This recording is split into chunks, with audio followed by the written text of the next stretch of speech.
परमेश्वर कबीर जी चारों युगों में अपने भक्तों का उद्धार करने के लिए प्रकट होते हैं।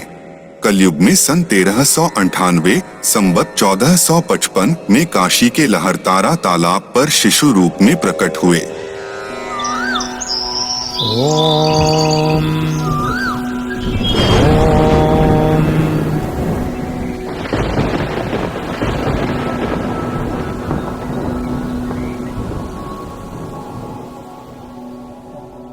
आज मुझे ये कैसा दृश्य दिखा?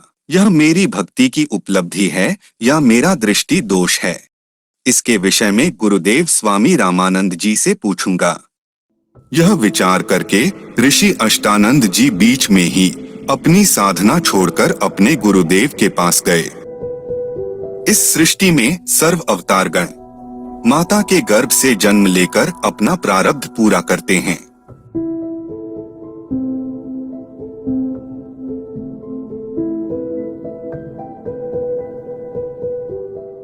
प्रणाम गुरुदेव। चिरंजीवी भवः। हे गुरुदेव, यह मेरी भक्ति की उपलब्धि है या मेरी भ्रमणा है? मैंने प्रकाश आकाश से नीचे की ओर आते देखा, जिसे मेरी आंखें सहन नहीं कर सकी। आंखें बंद हुई तो नवजात शिशु की आकृति दिखाई दी। पुनः आंखें खोली तो उस प्रकाश से पूरा सरोवर ही जगमगा गया। पश्चात वह प्रकाश तालाब के कोने में सिमट गया। मैं आपसे कारण जानने की इच्छा से ही बीच में अपनी साधना छोड़कर आया हूँ। कृपया मेरी शंका का निवारण कीजिए। हे ब्राह्मण, यह तेरी भक्ति उपलब्धि नहीं है।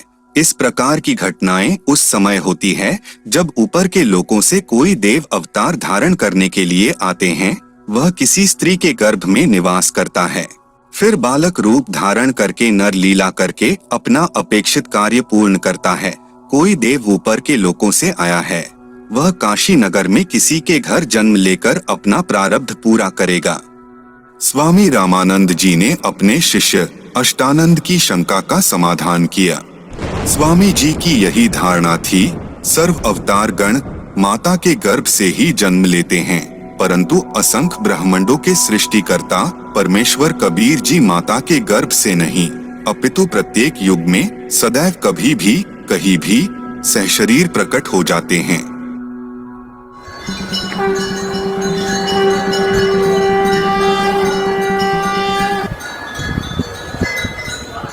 वहीं उन दिनों काशी नगर में जुलाहों की कॉलोनी में दो मुसलमान पति पत्नी रहते थे, जिनका नाम नीरू नीमा था। इन दोनों का जन्म ब्राह्मण कुल में हुआ था। पति का नाम गौरीशंकर और पत्नी का नाम सरस्वती था।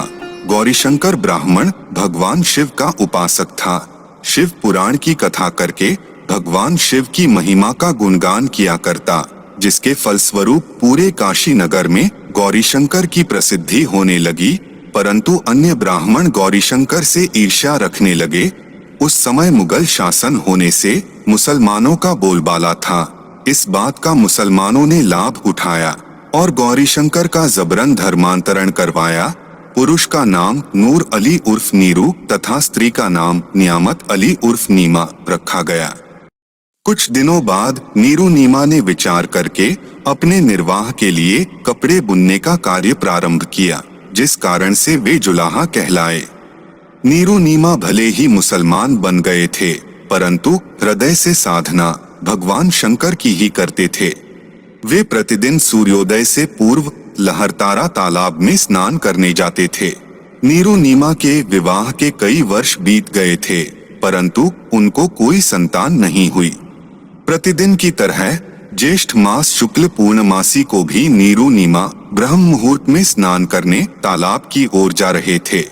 अचानक संतान प्राप्ति की चाह में नीमा दुखी मन से रास्ते में भगवान शंकर से प्रार्थना करने लगी। हे दीनानाथ, आप अपने दास को भी एक बच्चा बालक दे दो। आपके घर में क्या कमी है प्रभु? हमारा भी जीवन सफल हो जाएगा। दुनिया के व्यंग सुन सुन कर आत्मा दुखी हो जाती है। मुझ पापिन से ऐसी कौन सी किसी जन्म में गलती हुई जिस कारण से बच्चे का मुख देखने को भी तरसना पड़ रहा है। यह कहकर नीमा फूट फूट कर रोने लगी। तब नीरू ने नीमा को धैर्य दिलाते हुए कहा, हे नीमा, हमारे भाग्य में संतान नहीं है। यदि भाग्य में संतान होती तो प्रभु शिव अवश्य प्रदान करते। आप रो रो कर आंखें खराब कर लोगी। बालक भाग्य में है नहीं जो वृद्धा अवस्था में हाथ पकड़ लेता। आप मत रो, आपका बार बार रोना मेरे से देखा नहीं जाता। प्रभु की चर्चा बालक प्राप्ति की याचना करते हुए दोनों लहरतारा तालाब पर पहुंच गए। प्रथम नीमा ने स्नान के लिए प्रवेश किया।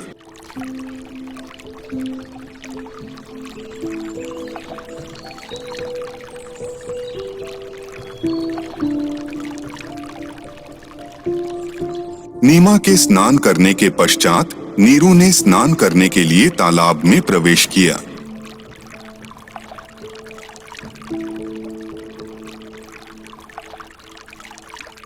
जब नीमा कपड़े बदलकर पुनः तालाब पर धोने के लिए गई तो नीमा की दृष्टि एक कमल के फूल पर पड़ी जिस पर कोई वस्तु हिल रही थी। नीमा को लगा कोई सर्प है, परंतु उसको ध्यानपूर्वक देखा तो कोई बालक था। देखो जी देखो, एक छोटा बच्चा बालक कमल के फूल पर लेटा है, वो डूब न जाए। नीमा, बच्चों की चाह ने तुझे पागल बना दिया है। अब तुझे जल में भी बच्चे दिखाई देने लगे हैं। मैं सच कह रही हूँ। देखो, सचमुच एक बच्चा कमल के फूल पर है, वो रहा। देखो देखो। हे भगवान, यह तो सचमुच एक बच्चा है।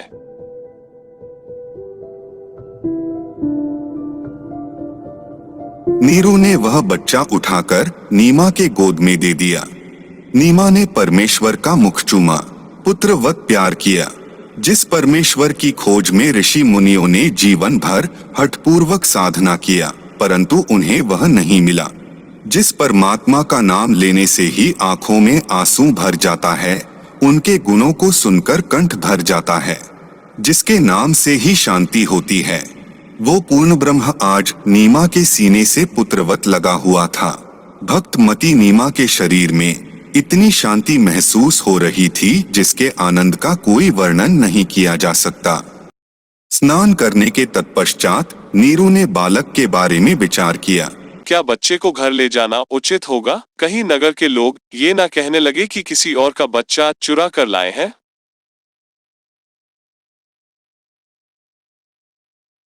नीमा, इस बच्चे को यहीं छोड़ दे, इसी में अपना हित है। हे पतिदेव, यह भगवान शंकर का दिया खिलौना है। इस बच्चे ने पता नहीं मुझ पर क्या जादू कर दिया है कि मेरा मन इस बच्चे के वश हो गया है। मैं इस बच्चे को नहीं त्याग सकती। यदि हम इस बच्चे को नगर में ले गए तो नगरवासी हम पर शक करेंगे, सोचेंगे ये किसी और का बच्चा चुरा कर लाए हैं।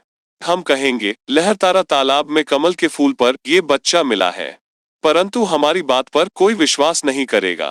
हो सकता है कि वे हमें नगर से भी निकाल दें। मैं इस बालक के साथ देश निकाला भी स्वीकार कर लूंगी, परंतु इस बच्चे को नहीं त्याग सकती।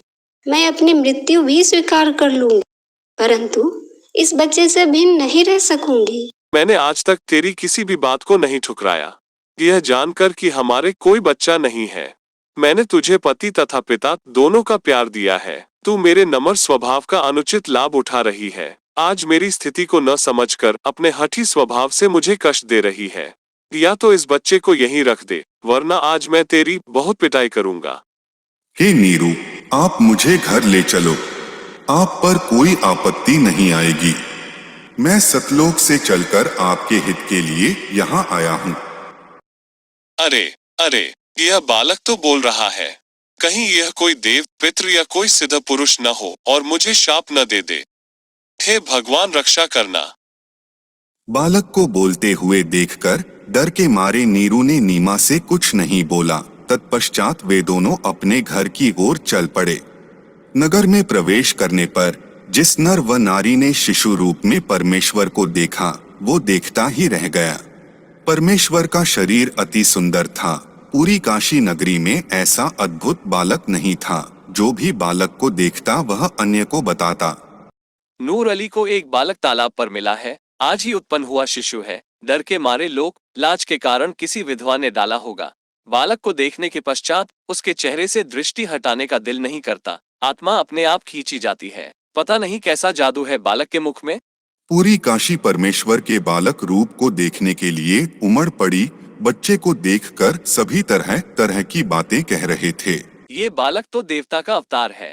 ये भगवान शिव ही अपनी काशी नगरी को कृतार्थ करने को उत्पन्न हुए हैं। जिसको जो समझ में आता वह बालक के लिए वही बोलता। कोई कहता कि यह किन्नर का अवतार है, कोई कहता कि यह पितर नगरी से आया है। यह सर्व वार्ता नीमा ने सुनकर कहा, हे अल्लाह, मेरे बच्चे की इनकी नजर से रक्षा करना। तुमने कभी बच्चा देखा भी है कि नहीं? ऐसे समूह के समूह मेरे बालक को देखने आ रहे हो? नीमा, हमने बालक तो बहुत देखे हैं, परंतु आपके बालक जैसा नहीं, इसलिए हम इसे देखने आए हैं। काशी के नगरवासियों की बात सुनकर श्री ब्रह्मा, विष्णु तथा शिव जी भी अपने अपने लोकों से झांक कर देखने लगे और काशी के वासियों से अपने में से एक बालक होने की बात सुनकर बोले, यह बालक तो किसी अन्य लोक से आया है। इसके मूल स्थान से हम भी अपरिचित हैं। यह बालक बहुत शक्ति युक्त कोई सिद्ध पुरुष होगा। असंख्य ब्रह्मांडों के रचनहार परमेश्वर कबीर जी इस लोक में जब आते हैं तो प्रत्येक युग में किसी निसंतान दंपति को प्राप्त होते हैं। वह अपने ज्ञान का प्रचार प्रसार दोहों लोकोक्तियों और वाणियों के माध्यम से करके चले जाते हैं। इस बात की जानकारी ऋषि, महात्मा और देवताओं को भी नहीं होती। वो परमेश्वर को केवल एक संत समझकर यथार्थ लाभ प्राप्त करने से चूक जाते हैं।